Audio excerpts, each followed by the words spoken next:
So I've done a bunch of videos on the Mom to Kafla case, and I've gotten a couple of comments over the course of this from people asking if I think it's going to be tough for them to find a jury for the trial because there's just so much information out about this. My answer has always been like, no, you'd be shocked at how many people haven't heard of this, even though it seems like it's everywhere. And it's just because, if you're watching true crime videos on TikTok, you just tend to be more aware of things like this. And so I host a podcast about unsolved missing persons cases. So I'm just aware of, what's going on. And so I know about cases that people have never heard of. I really just proved this true because the other night I was looking for a new podcast to listen to, and this is not an ad, not a promotion, but I was on Amazon Music because they have some ad-free podcasts that you can listen to, and I found this one. It's a 48 hours podcast. It was 6 episodes, I think, and I didn't think I knew the story, so I just downloaded it, whatever, wasn't thinking much of it.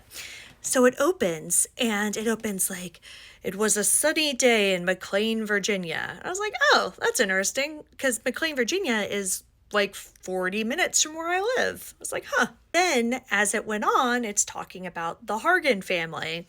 And it opens with the crime scene. I don't want to give too much away, but there's police body cam.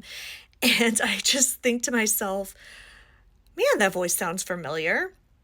So I go down an internet rabbit hole, and the father of this family was an old coworker of mine. I worked with him for years in Loudoun County, Virginia, which is next to Fairfax County where this took place.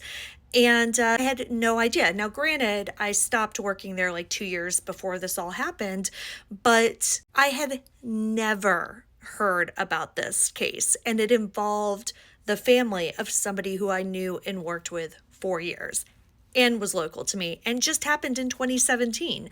So I can definitely see how these criminal trials can get a jury of people who have no idea what the case is. Anyway, it's a pretty interesting story if you're looking for another podcast to check out. After you've listened to the latest episode of my podcast, of course, and the other 200 episodes that I have.